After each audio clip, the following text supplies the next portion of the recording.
texto do Evangelho de João, capítulo 1, verso 10 a 13, diz assim: Aquele que é a palavra estava no mundo, e o mundo foi feito por intermédio dele, mas o mundo não o reconheceu. Veio para o que era seu, mas os seus não o receberam. Contudo, aos que o receberam, aos que creram em seu nome, deu-lhes o direito de se tornarem filhos de Deus, os quais não nasceram por descendência natural, nem pela vontade da carne, nem pela vontade de algum homem, mas nasceram de Deus. Repita comigo: mas nasceram de Deus. Diga: mas nasceram de Deus. Vamos orar mais uma vez. Senhor, a tua palavra está diante de nós. Que o teu Espírito nos leve agora, Senhor, a um lugar de intimidade com o Senhor, em que esta palavra penetra aos nossos corações, as barreiras que os nossos pecados tentam colocar e impedir a nossa aproximação com o Senhor. Que o teu Espírito possa quebrar as barreiras, que o teu Espírito possa remover todo impedimento, que os nossos olhos hoje possam ser destapados para ver, que os nossos ouvidos possam ser curados para ouvir a tua voz, que a nossa mente seja governada pelo teu Espírito, que o nosso coração seja todo teu, em nome de Jesus, amém. Os irmãos podem se assentar.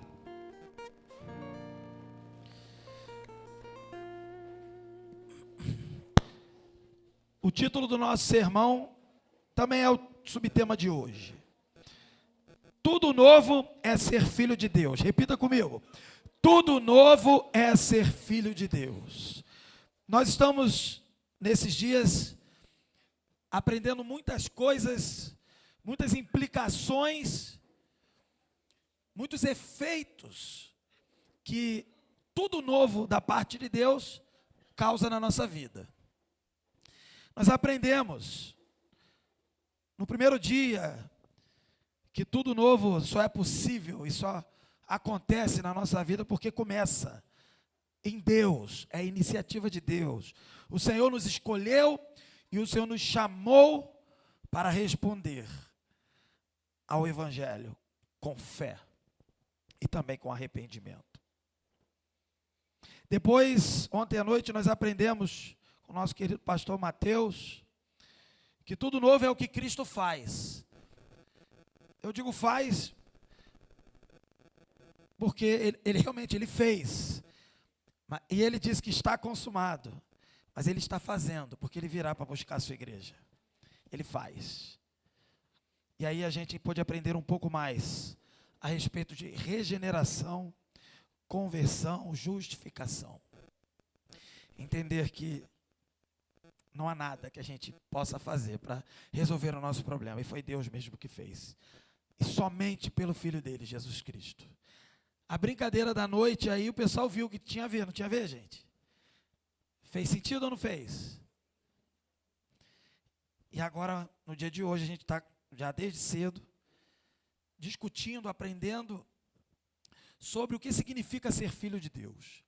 Ser filho de Deus não é para a gente bater no peito orgulhosamente, ou eu diria até com um sentimento triunfalista, de que nós somos cabeça e não cauda, e que tudo que a gente faz vai dar certo, já deu certo, está tudo resolvido, não sei o quê.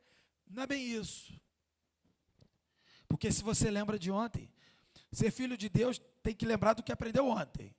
Significa que a gente era ruim, muito ruim. E o Senhor quis que a gente fosse filho dele. Simples assim, ele quis.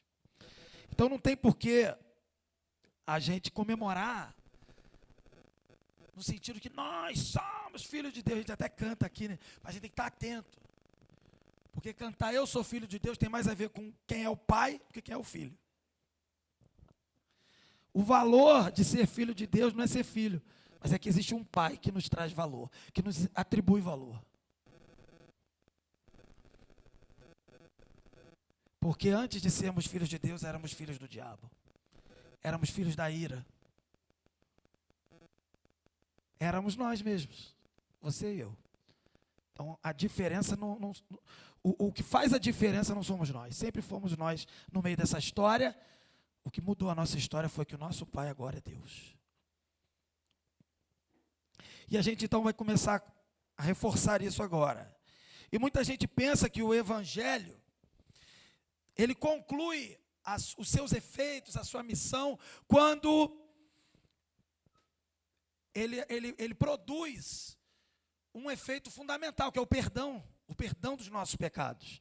A gente às vezes se confunde, fica feliz, e não tem que deixar de ficar feliz mesmo não.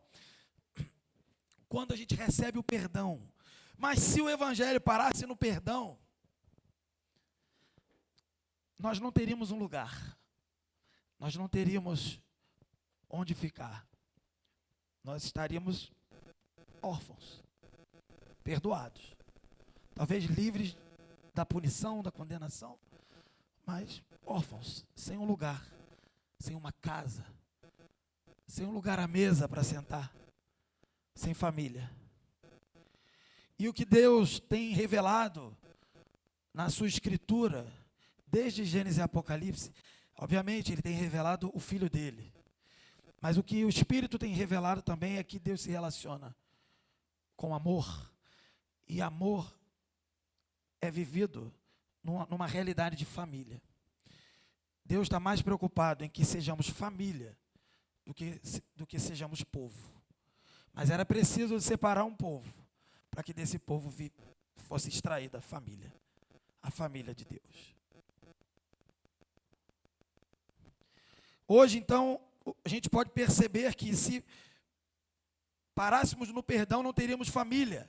Mas o Senhor hoje está mostrando, e a gente tem visto, que Ele quer nos conduzir a algo mais profundo. O Evangelho, ele avança, e ele continua no acolhimento. O Senhor nos acolhe. O Senhor nos faz pertencer a algo muito maior. Ele não apenas limpa a nossa ficha corrida de pecados e de erros e de ofensas gravíssimas contra Deus. Ele muda o nosso sobrenome. Deus não apenas nos livra do inferno, Ele nos garante um lugar com o Pai. E hoje a gente vai entender um pouco mais sobre esse plano de Deus que é maravilhoso. E não é só fui salvo de algo que iria me afetar e me prejudicar e seria terrível a condenação. Mas hoje nós vamos ver além disso. Fomos salvos da condenação, sim, mas fomos adotados por Deus. Fomos acolhidos por Deus. Fomos inseridos na família dele. Somos, de fato, parte verdadeira da família de Deus. E esse texto que a gente leu, de João 1, 10 a 13, ele está mostrando algumas coisas. Ele mostra o drama da rejeição, nós vamos ver aqui.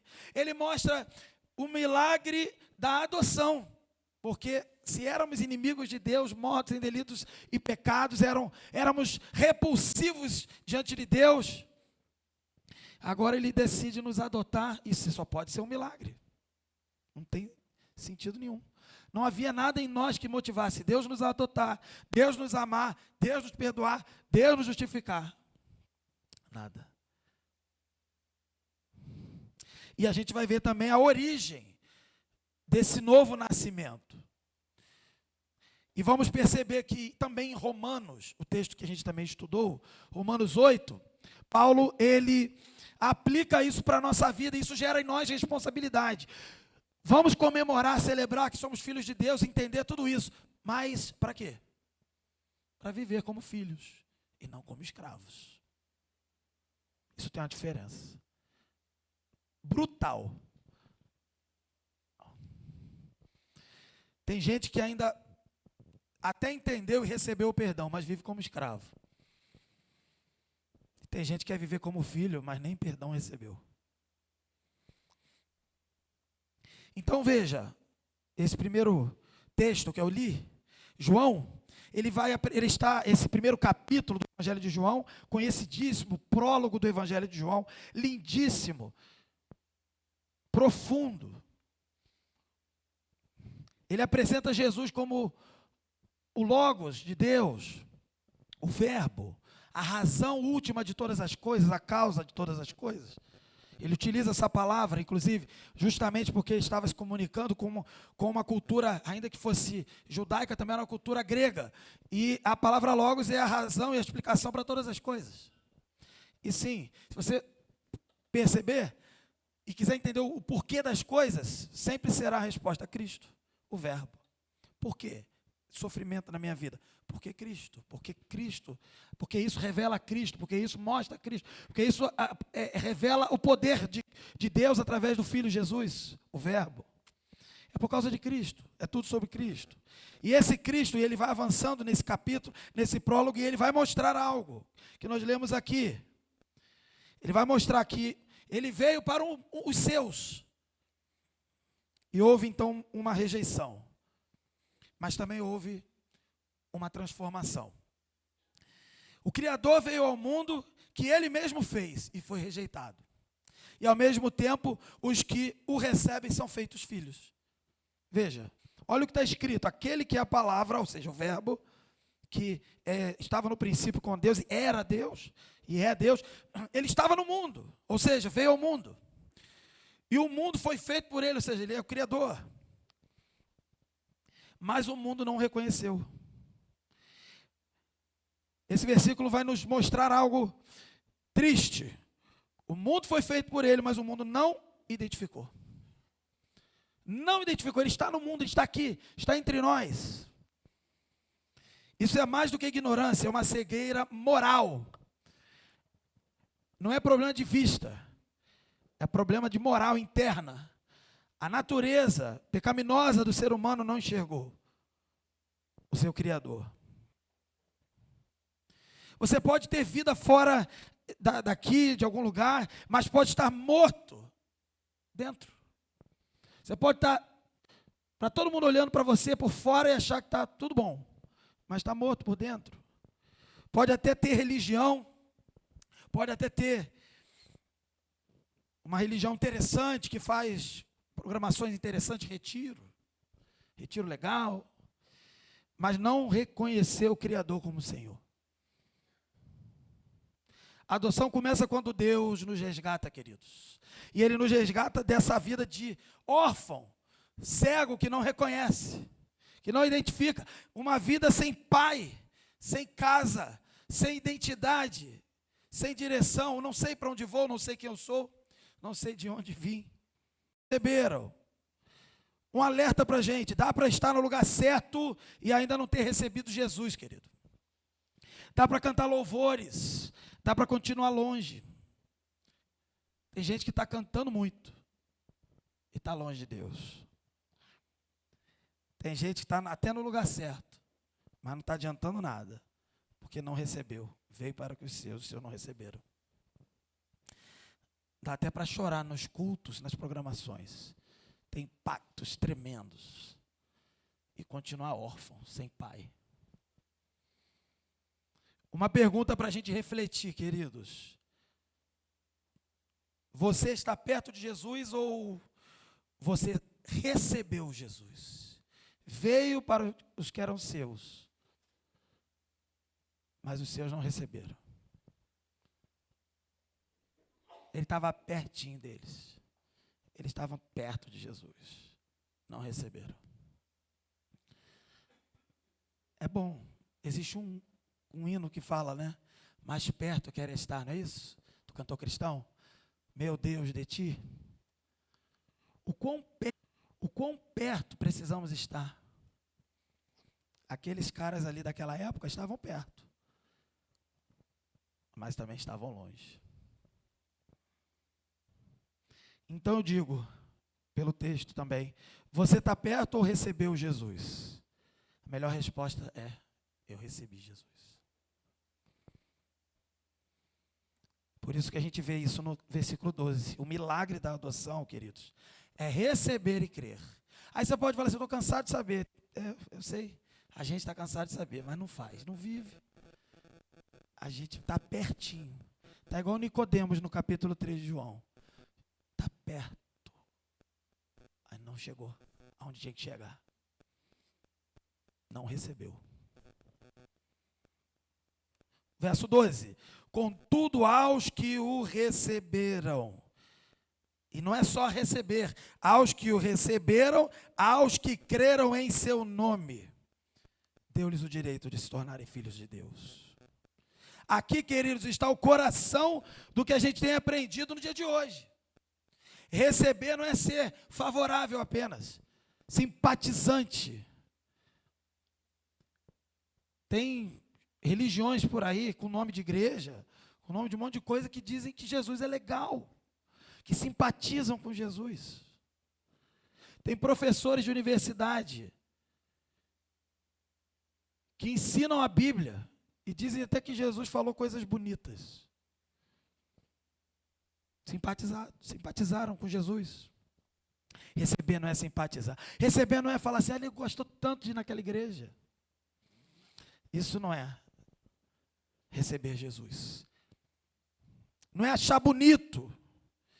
A gente acha as coisas de Deus às vezes tão bonitas, né? As coisas das igrejas e tal, tão lindo. A gente não tem nada contra. A gente apoia, incentiva. Receber, queridos, é muito mais do que isso. Receber é abrir a sua vida inteira e se render, entregar o seu coração, entregar o governo da sua vida a Jesus. É dizer, Cristo, eu não sou dono de mim mesmo. Jesus, eu não sou dono de mim. Eu me rendo, eu me entrego. Receber Jesus é olhar para aquele homem humilde, que veio como servo obediente do Senhor. Aquele homem que deveria e merecia toda uma glória, um palácio, o trono, a coroa, e ele veio como o homem mais humilde de todos, pobre. Isaías vai dizer que nele não havia formosura. Receber Jesus é olhar para o rei, é identificar o rei, mesmo que ele não esteja usando nenhuma coroa. É identificar o rei por quem ele é. É identificar o rei por causa da natureza dele divina. É entregar a vida para ele e dizer, sim, eu quero seguir um rei que hoje eu vejo, talvez, não estou vendo coroa, não estou vendo palácio, não estou vendo, queridos, ainda não estamos vendo coroa nem palácio, vocês percebem?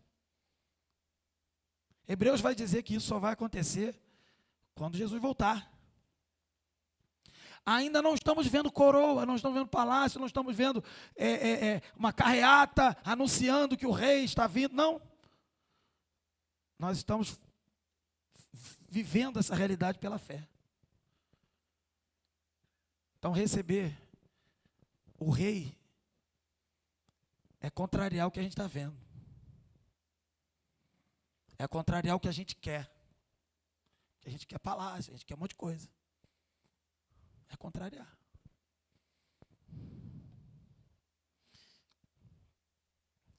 É crer no nome de Jesus. E crer no nome de Jesus não é apenas concordar. Crer no nome de Jesus, queridos, é confiar em quem Ele é, no que Ele fez, na autoridade dEle, e não na roupa, e não na aparência.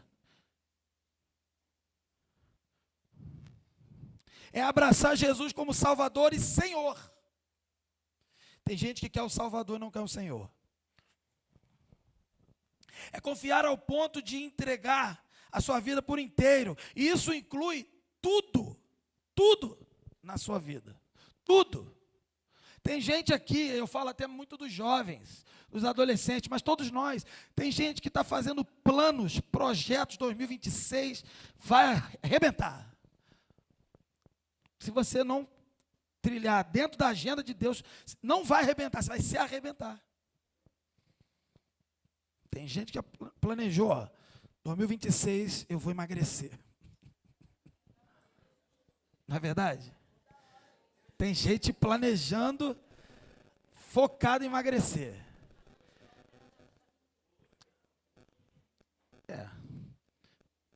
Não sei não.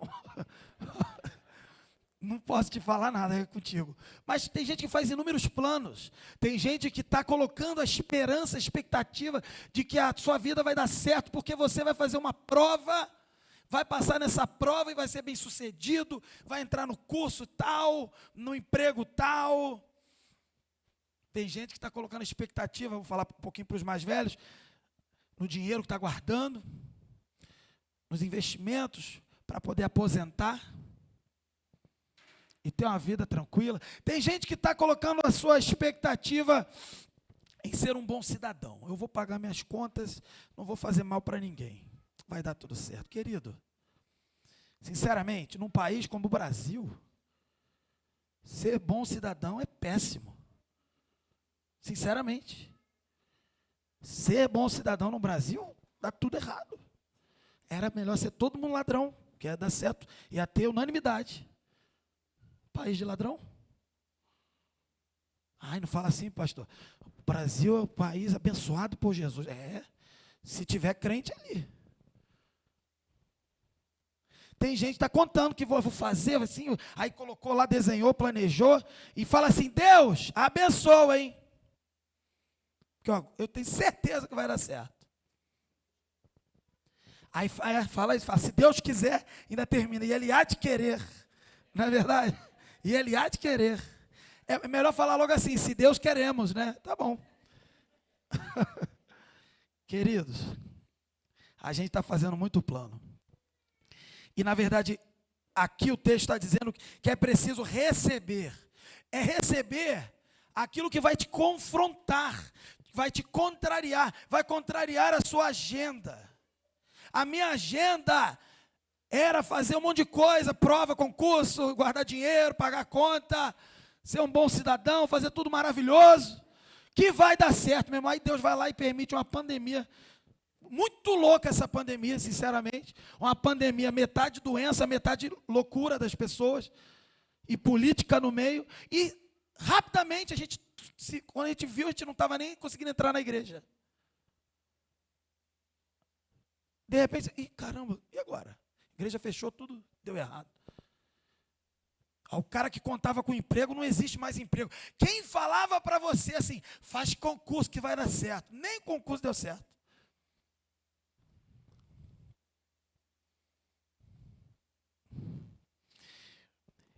Crer em Jesus é olhar para uma imagem que te contraria.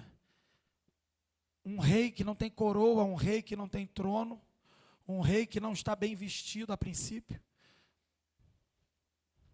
Um rei que vai dizer para você largar tudo e segui-lo. E vai dizer assim, olha, sabe o que você vai ganhar? Morte. Aqui nesse mundo, morte. Mas vida eterna. E a gente fala que, não, eu vou te seguir. Porque a gente já está na igreja, pô. Eu vou te seguir, claro, eu te segui.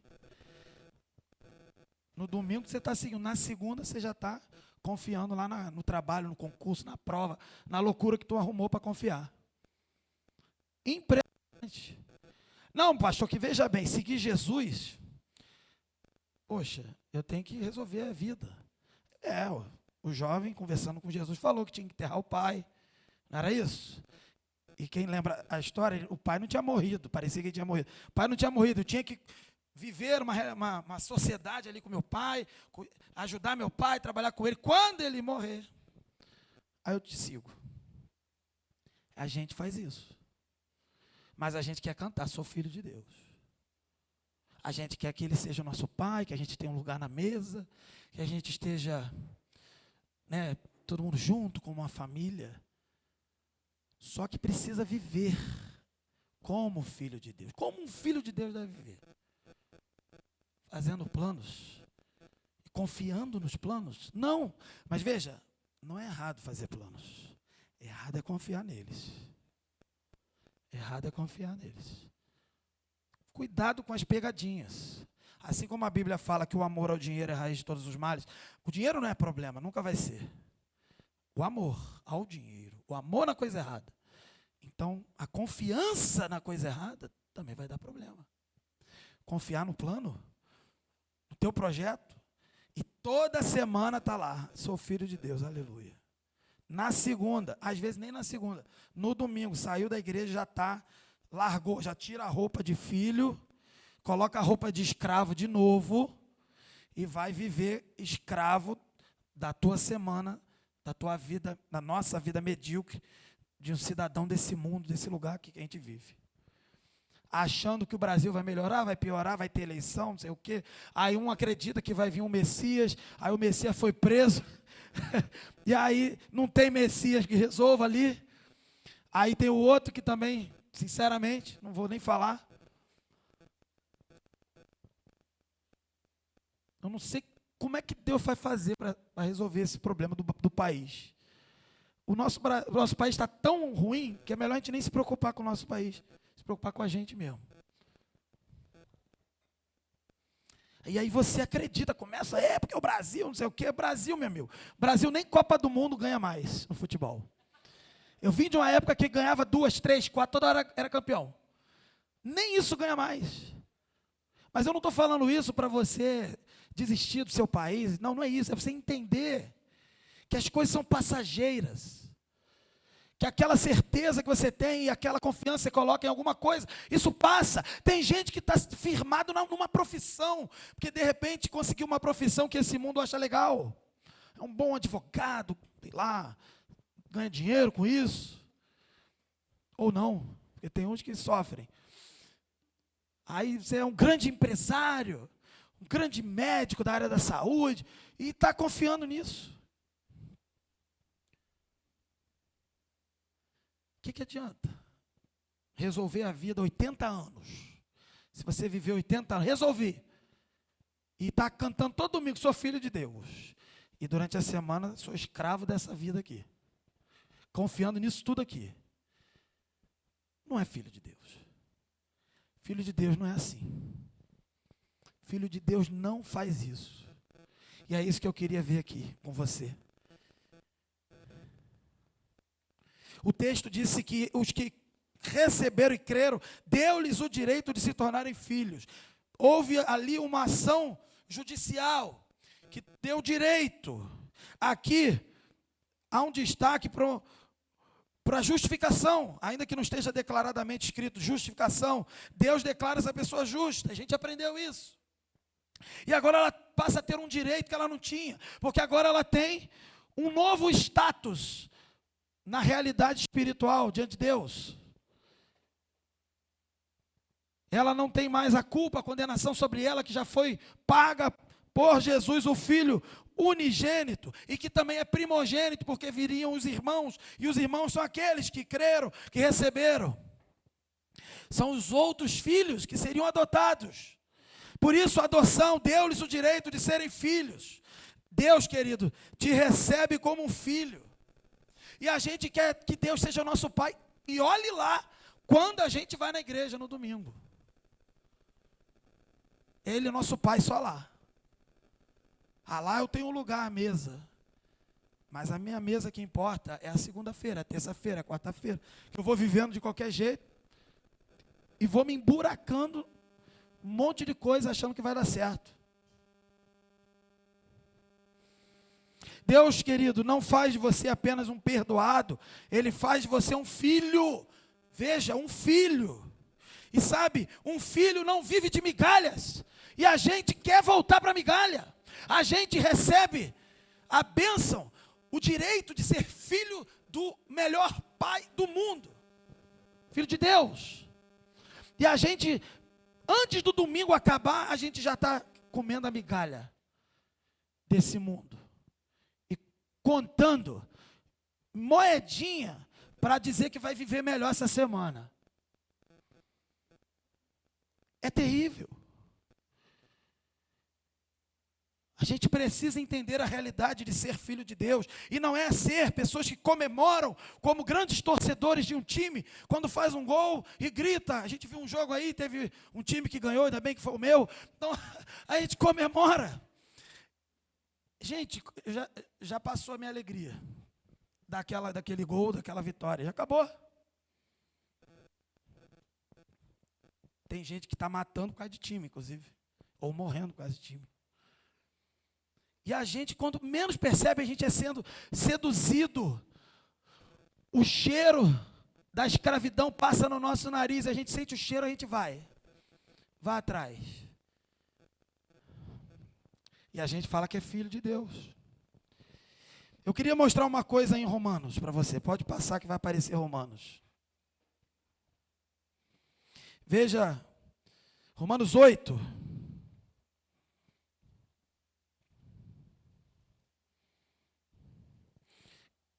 Pode passar, eu vou voltar já já. Romanos 8, 14 a 17. Diz assim. Romanos 8, 14 a 17.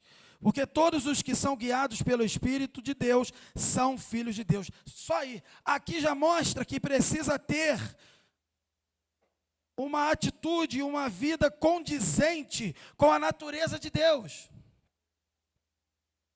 Agora volta. Porque se você ver lá no verso 13 de João 1, a origem da nossa filiação está em Deus. Está em Deus. O texto vai dizer, os quais não nasceram por descendência natural, nem pela vontade da carne, ou seja, não havia nenhum homem que quisesse se tornar filho de Deus ou dar condições de alguém se tornar filho de Deus, não haveria condições. E existe um ditado muito equivocado dito por aí, que afinal de contas todos somos filhos de Deus. Não somos, não são todos que são os que receberam, os que creram.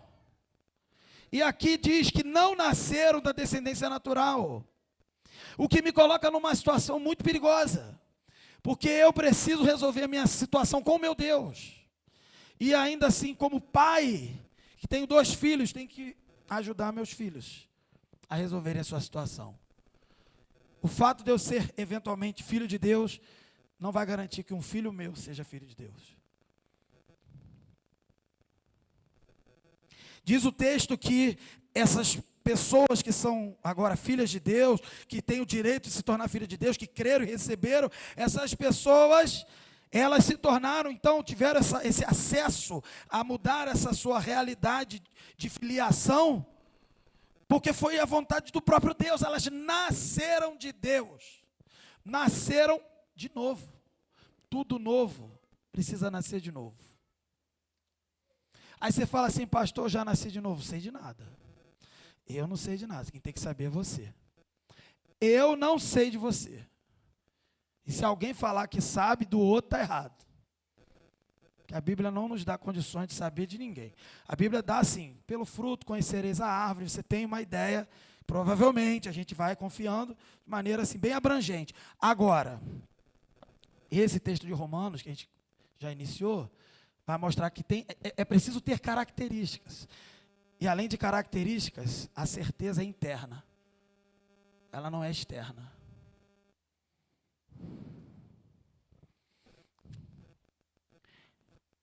O texto que eu li então de Romanos, retornando.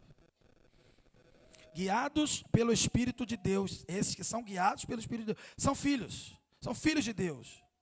E o verso 15 vai dizer, pois vocês não receberam um espírito que os escravize, para novamente temer. Então a pessoa diz que é filho de Deus, não está sendo guiada pelo Espírito. Paulo está dizendo que tem que ser guiado pelo Espírito. E aí diz, vocês não receberam um espírito que os escravize, para novamente temer, ter medo. Receberam, ele diz assim, mas receberam o Espírito, que é o Espírito de Deus, que os adota como filhos. Está aqui. E é por meio desse Espírito, diz o texto aqui, por meio do qual clamamos. Aí aqui, a ideia aqui é de intimidade. Abba, Pai. Papai, paizinho, é uma declaração de intimidade. Ou seja, o Espírito produz algo na gente que a gente agora tem acesso a Deus com essa intimidade. Não é uma intimidade exterior, infantilizada, femininizada até muitas vezes, considerando homens. Não, é uma intimidade real. É meu pai. Como é que eu falo com meu pai? Com respeito, com temor, com gratidão, com amor e com proximidade, com intimidade, com intimidade. E tem gente que está achando que está filho de Deus. Não consegue colocar Deus na tua vida, conversar com Deus, perguntar para Deus, mostrar o teu plano. Deus, assim, eu pensei assim, mas, né, igual Jesus falou de certa forma, né? Não seja feita a minha, mas a tua vontade. Não, a gente está nem aí. A gente não está nem aí. E aí o verso 16 vai mostrar a certeza. Que quem tem que ter é você. Eu não posso ter essa certeza por você. Você não pode ter essa certeza por mim. Eu não posso ter essa certeza pelo meu filho, pela minha filha. Nem eles podem ter a certeza por mim. O texto diz aqui, 16, o próprio Espírito de Deus, aqui é o Espírito de Deus, o Espírito Santo, testemunha ao nosso Espírito, aí é o nosso, que somos filhos de Deus. E eu pergunto, tem Espírito de Deus aí testemunhando em você de que você é filho de Deus? Porque veja, retorne, é preciso ser guiado pelo Espírito. Quem é guiado pelo Espírito é filho de Deus. Aí você está indo para tudo quanto é direção. Nenhuma delas o Espírito aprova. Está sendo guiado pelo Espírito?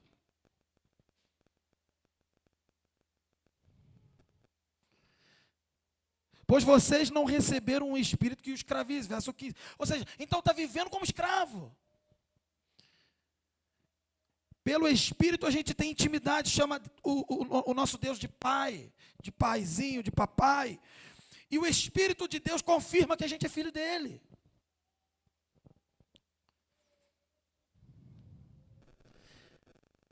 E aí Paulo conclui esse trecho assim, se somos filhos, então somos herdeiros. Olha que bênção, ser filho é ser herdeiro. Agora veja, que eu falei no início, o verbo que já passou pela morte, ressuscitou, ele reina. A palavra de Deus diz que ele reina.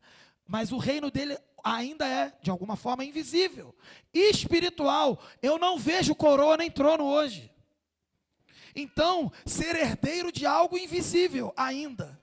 De algo que não parece ser muito agradável para esse mundo aí, para quem faz planos para esse mundo.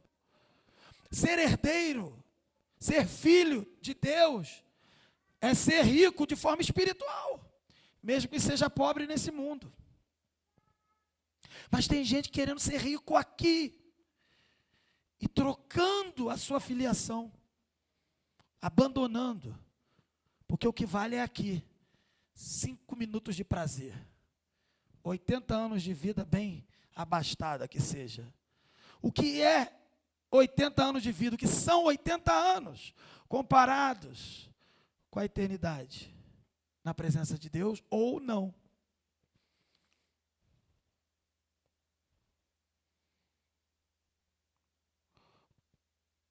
A mensagem é a mesma sempre. O que você está fazendo aí se você tinha que estar aqui? O que você está fazendo fora da casa de Deus se você tinha que estar na casa do Pai? Volta para casa. Volta para casa. Ah, mas é porque a igreja, não sei o quê, o pastor, fulano, eu gostava, agora eu não gosto. Ninguém está te perguntando nada. Só estamos te avisando. Está na casa errada. Está escravo. Está preso. Achando que vai dar certo. Está tão escravo que está achando, convencido que vai dar certo.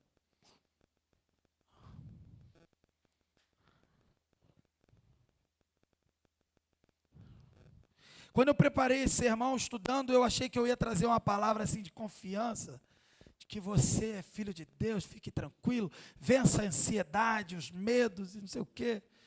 E de repente, quando eu fui me aprofundando no texto, é preciso viver como filho de Deus, agir como filho de Deus, seguir, caminhar diante de uma realidade que é totalmente diferente do que esse mundo propõe. É confiar. É crer num rei que não tem coroa visível, não tem palácio. Eu sou filho de um rei, é quase que ser um louco dizer, eu sou filho do rei. E ninguém vê majestade nenhuma. Porque é pela fé. E a gente fala que crê, que não, eu creio, eu estou firme com Deus. Não é verdade. Sinceramente, não é verdade. Quando a tua semana começa, fica claro que não. Claro que não. Quando a gente pisca, a gente está confiando em qualquer outro rei, qualquer outro pai, procurando um outro pai para qualquer coisa. Porque pai sem herança, sem casa, não vejo nada, não tenho uma moradia, não tenho uma mesa para eu sentar. Isso não é pai. Viver pela fé é um desafio, querido. É um desafio. Adolescente, imagina você falar que é filho de Deus, confia em Deus, e começar a dar uma de maluco lá na escola. Falar que teu pai é rico, tu não consegue ter nenhum chinelo direito, um tênis direito. Aí tu vê um monte de gente de verdade aí fora, aí rica, sei lá o que eles são, e você que é rico. E falar que a verdadeira riqueza é invisível.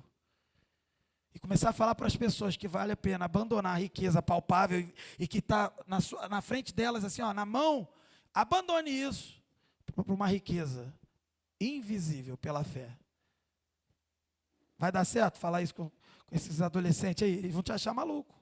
Mas essa é a realidade. Esta é a realidade de ser filho de Deus.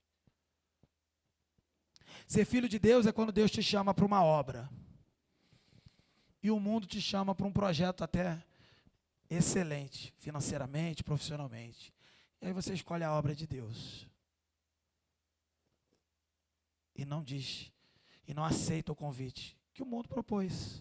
Não há nada de errado receber um convite legal, mas é mais importante ouvir o que Deus está falando. E Deus tem chamado muitas pessoas, chamou gente aqui, ó, há muito tempo para largar tudo. Largar tudo. Conheço muitas histórias. Para largar tudo, largar carreira, profissão, um monte de coisa. Abraçar um monte de troço. Querendo se garantir, se resolver. Resolver o quê? Não muita coisa. Não muita coisa. E o texto termina assim, 17. Somos herdeiros. Se somos filhos, então somos herdeiros. Aí diz, herdeiros de Deus e co-herdeiros com Cristo. Que de fato Cristo é o primogênito, é o primeiro. Então é com Cristo. E aí ele diz, se de fato participamos dos seus sofrimentos, para que também participemos da sua glória. Tem gente que lê esse texto, fala que participa do sofrimento. Querido, a gente chama para ajudar um trabalho na igreja, o cara não aparece. Não aparece. Te pede para carregar uma cadeira no retiro, não aconteceu, é só um exemplo. Pede para carregar uma cadeira no retiro, não carrega. Aliás, precisa pedir?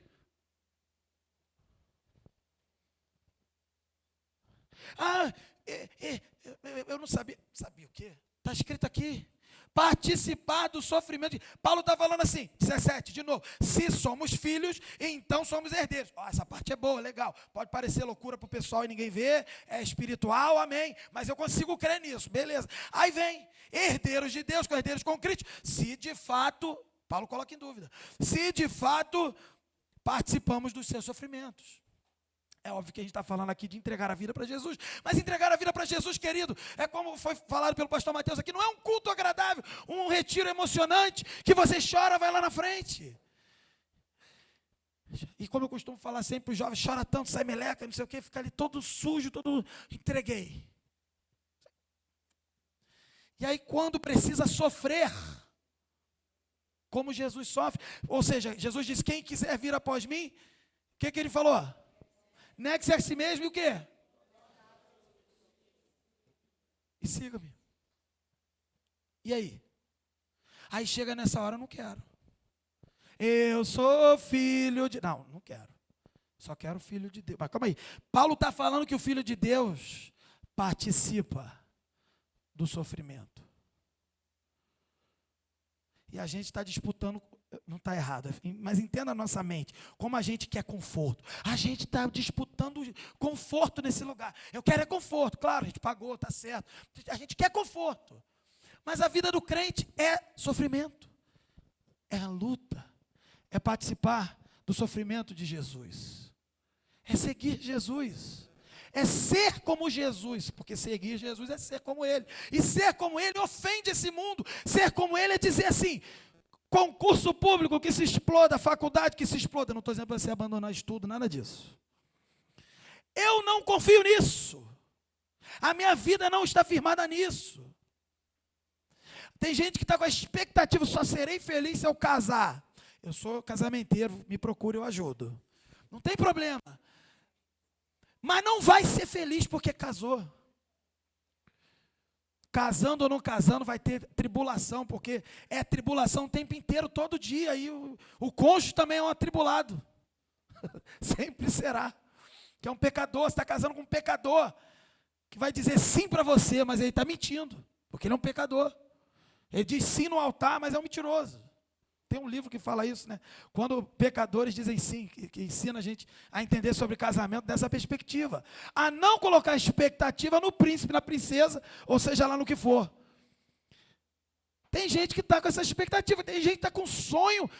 Problema nenhum sonhar. O problema é que você está colocando a tua expectativa, a tua felicidade. Né? Só serei feliz se tiver um filho.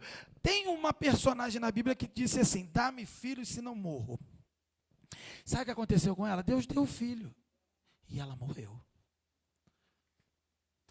Enquanto ela não tinha filho, ela estava viva. Ela orou, dá-me filho, se não morro. Deus deu e ela morreu. Por que você acha que Deus deixou essa história registrada? Porque nós não dependemos de filhos para ser felizes, casamento, etc. Projetos. Tem gente aqui que está entristecido, talvez. Eu entendo. Há momentos de tristeza, porque um relacionamento foi rompido. Pode ser que dê para resolver, voltar, tudo bem, reatar. Mas tua vida não vai acabar por causa disso. Estamos participando do sofrimento de Cristo. É assim mesmo. Se somos filhos, participamos. Nesse texto a gente vê 3 implicações claras. Filhos não vivem dominados pelo medo. Filhos clamam, Abba, Pai. E como Deus é Pai, a igreja é família. São 3 implicações aqui. Repito. Não seja dominado pelo medo. Ele diz assim, não receber o espírito de escravidão. Está querendo ser escravo de novo. Não seja dominado pelo medo, não fuja. Não queira ser escravo. Clame, Abba, Pai. Você tem intimidade, você tem um pai. E você tem uma família. A adoção muda o nosso relacionamento. Jesus, em determinado momento, ele estava fazendo a obra de Deus. E ali, procuraram ele, os parentes dele. O texto vai dizer sua mãe e seus irmãos. Há uma certa discussão se era só isso, ou se era, talvez primos, eu não sei. Mas eram os familiares de Jesus. Eles estavam com vergonha de Jesus. Eles estavam com medo que Jesus estava envergonhando o nome da família. E eles queriam rapidamente acessar Jesus para tirá-lo de cena, tirá-lo do público. Para que ele parasse de fazer vergonha para a família. Aí os discípulos rapidamente falaram com Jesus, mestre, tua mãe e teus irmãos estão aí. Aí Jesus disse o quê? Minha mãe e meus irmãos são esses aqui, ó, que fazem a vontade do meu Pai. Até isso. Família. Às vezes é entender que aquela pessoa que não tem sangue biológico é teu irmão, porque tem um sangue poderoso, o sangue de Jesus. Você não está sozinho. Você tem um pai. Você tem irmãos. Você tem uma família. Você tem um lugar à mesa. Mas o problema é que quanto mais eu lia sobre isso, ter um lugar à mesa, ter família, ter um pai, eu ficava desesperado lendo, porque eu ia percebendo que a gente não quer isso. Eu quero até ter tudo isso, desde que seja do meu jeito. Eu quero ter tudo isso, desde que não seja Deus. Eu quero ter tudo isso, desde que não seja do jeito de Deus. Porque do jeito de Deus é invisível, é pela fé. Porque eu olho para o irmão da igreja, ele é terrível. Eu não tenho paciência com ele. E o pessoal lá fora é agradável, é legal. O plano que Deus parece mostrar para mim é um plano de sofrimento, de desafio, de luta. Eu não quero. Eu quero tranquilidade no espaço Carapiá.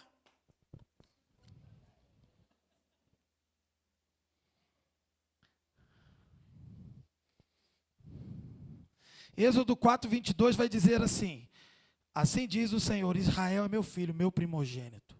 Deus aqui sempre mostra que sempre teve um plano de conduzir um povo, mas não é apenas um povo, de um povo, uma família, são filhos. E hoje, queridos, em Cristo, a nossa filiação, ela está devidamente aprofundada, não é apenas pertencimento externo.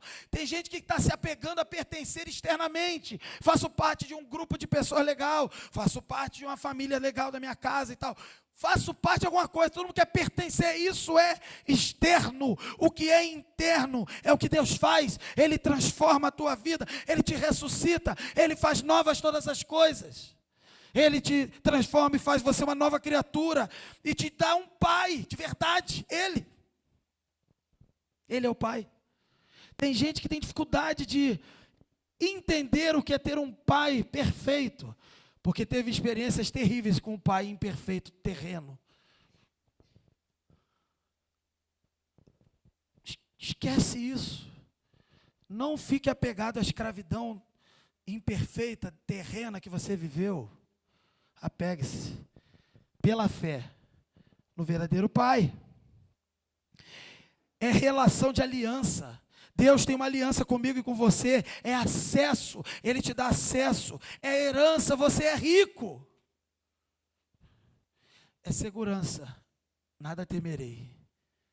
Não precisa temer. Tem gente que está com medo que vai ser de mim.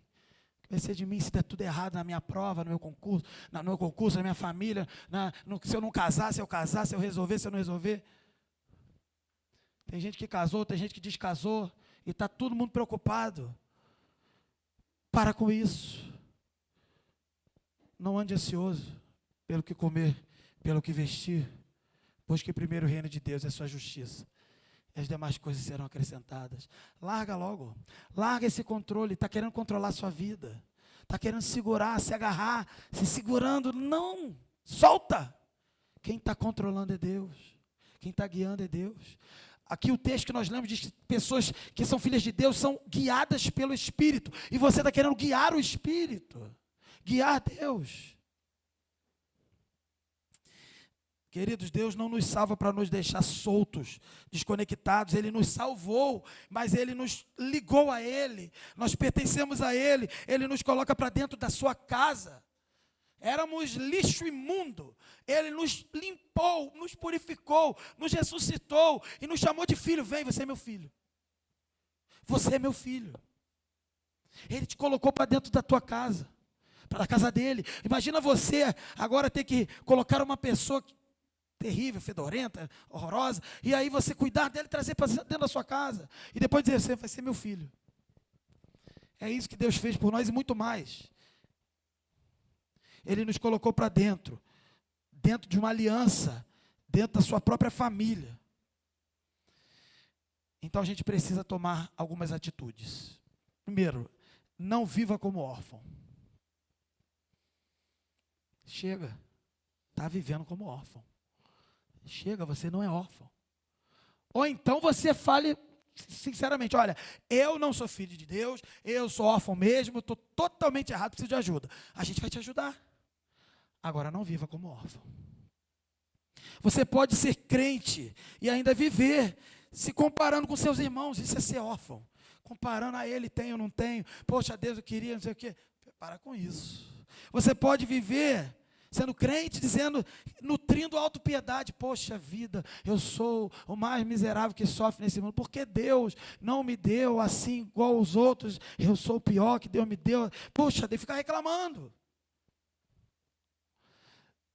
Tem gente que diz que é crente e está manifestando carência de muitas coisas. Gente, as pessoas estão carentes. Quanto mais eu converso com as pessoas, mais eu percebo, elas estão carentes. Mas estão buscando saciar essa carência na coisa errada.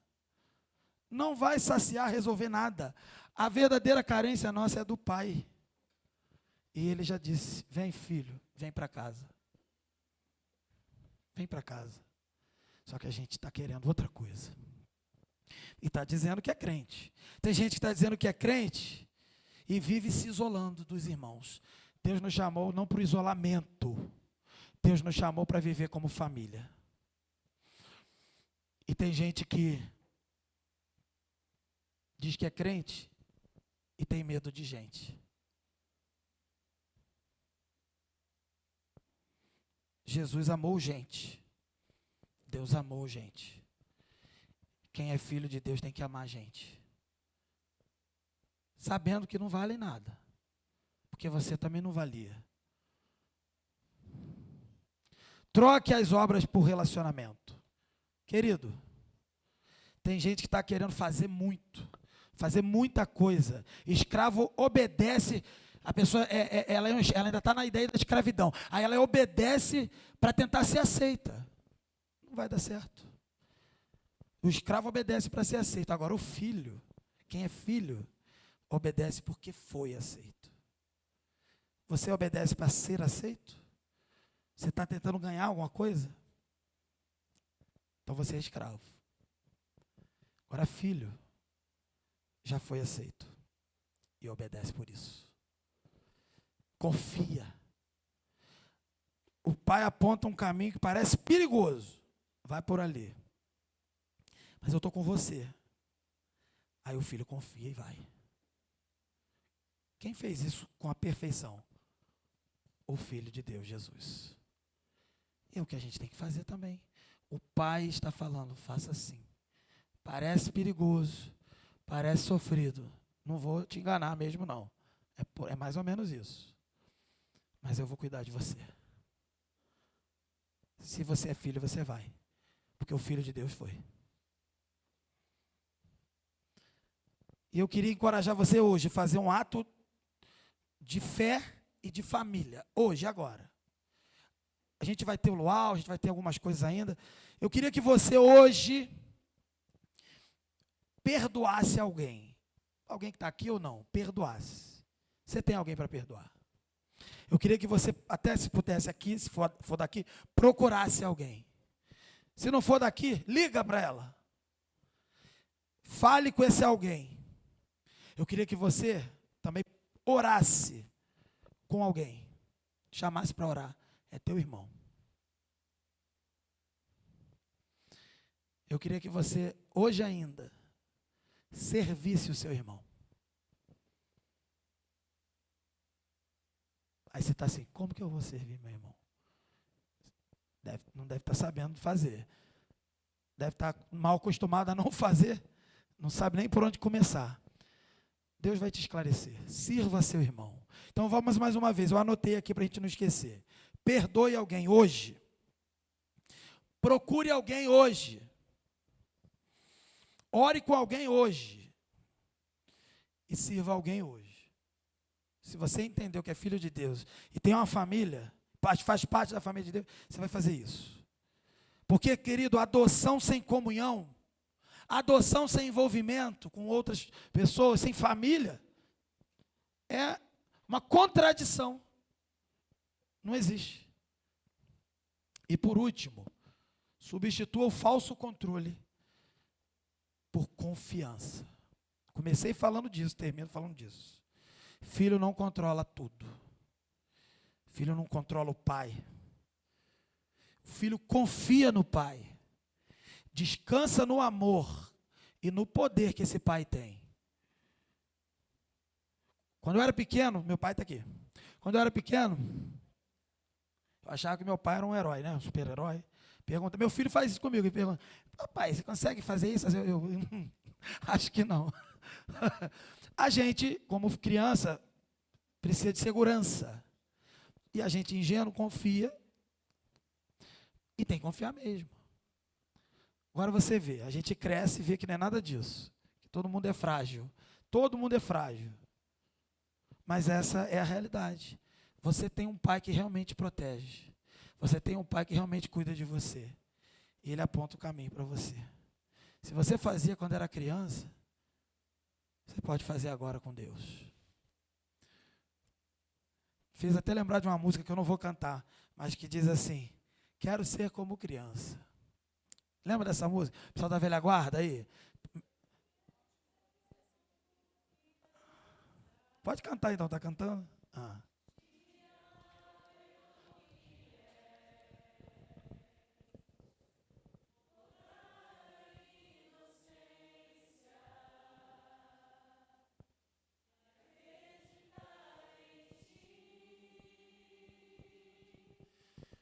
Mas às vezes sou levado pela vontade de crescer, ou seja, de querer assumir o controle. Torno-me independente de simplesmente crer. Perceberam? A gente está querendo crescer e ser independente, quando a gente deve voltar como criança. Jesus disse que é preciso ser criança para herdar o reino dos céus. É preciso voltar e confiar no Pai. Deus não te trouxe aqui só para te emocionar, querido. Deus não te trouxe aqui só para te acolher e você se sentir fazendo parte de algo. Deus te trouxe aqui para te transformar, de fato, num filho de Deus que vive como filho de Deus. O evangelho, querido, não é Deus dizendo, tenta de novo e me prova. É o contrário. O evangelho é Deus dizendo, vem para casa. Só isso, vem para casa. Volta para casa. Em Cristo, querido, você não é apenas perdoado, você tem um Pai. E esse Pai te adota e tudo novo acontece na sua vida. Você tem uma nova identidade. Preciso entender isso. Tem pessoas que não sabem quem são. E acham que são o que não são. E querem ser outra coisa que também não serão. Você tem uma nova identidade. Você tem um novo lar. Você tem uma nova família. Você tem segurança. Uma nova realidade que te dá segurança. Você tem uma realidade de intimidade. Totalmente diferente do que você pode imaginar. Você tem uma esperança nova, renovada. Uma palavra para você que ouviu isso aqui, aguentou e não dormiu.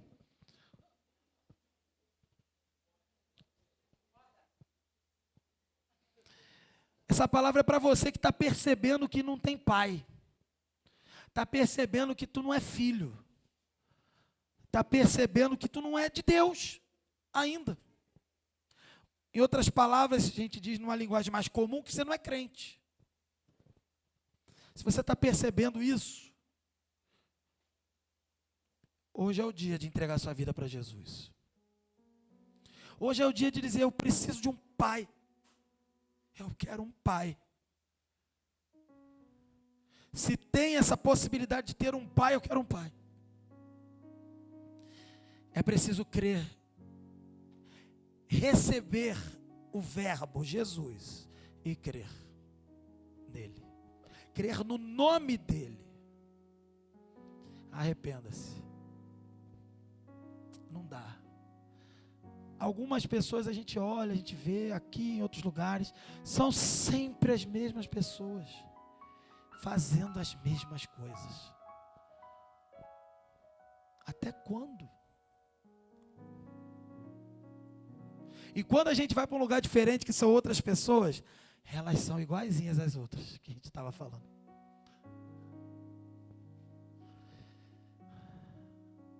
Entrega sua vida para Jesus agora.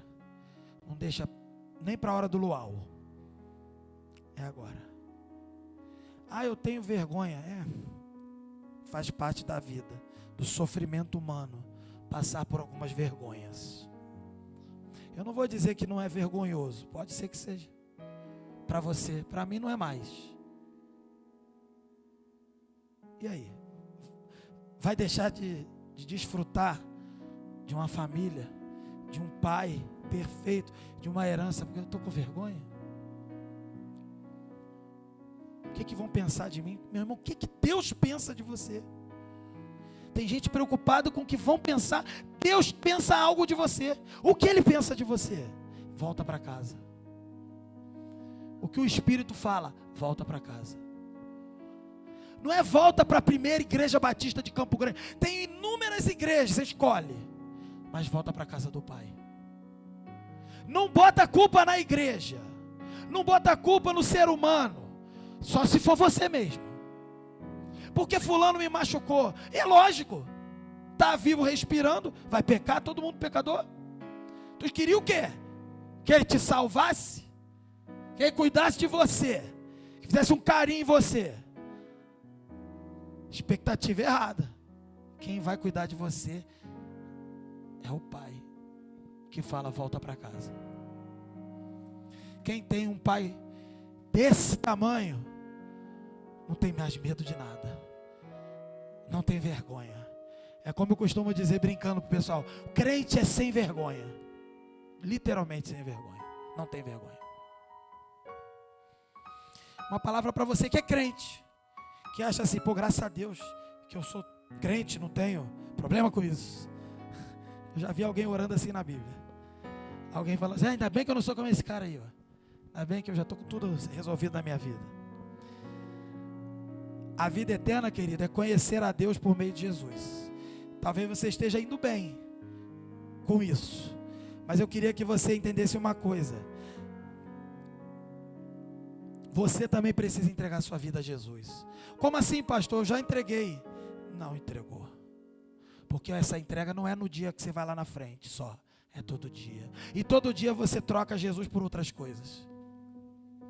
Todo dia você diz que pertence a Jesus e abraça todas as coisas, menos Jesus.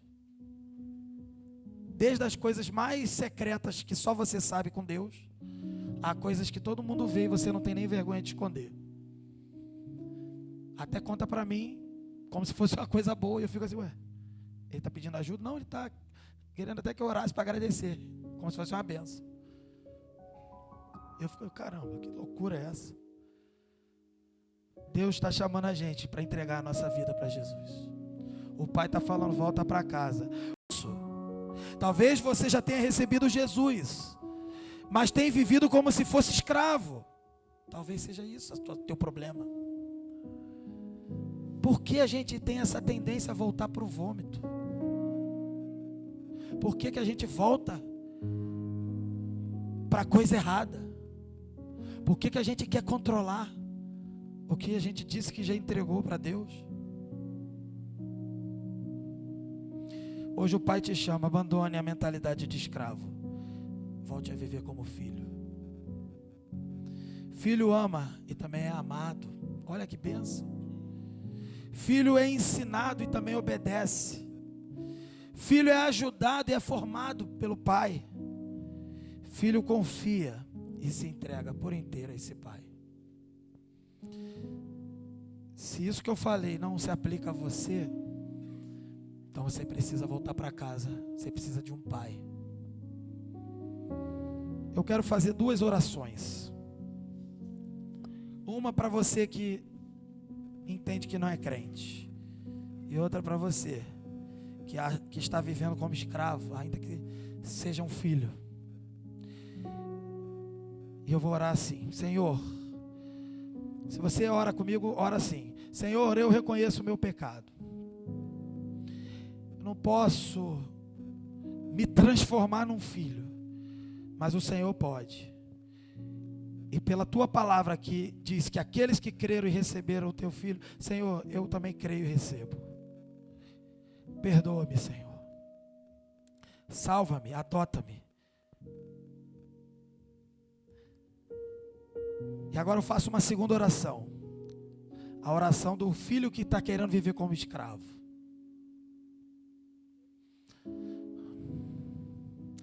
Pai, pelo nome de Jesus, eu quero voltar para casa. Cura meu coração teimoso de escravo. Me ensina, Pai, a viver como um filho. A confiar. A me entregar. A expressar todas as características que um filho tem que ter. Pai, eu quero voltar para casa. nome de Jesus.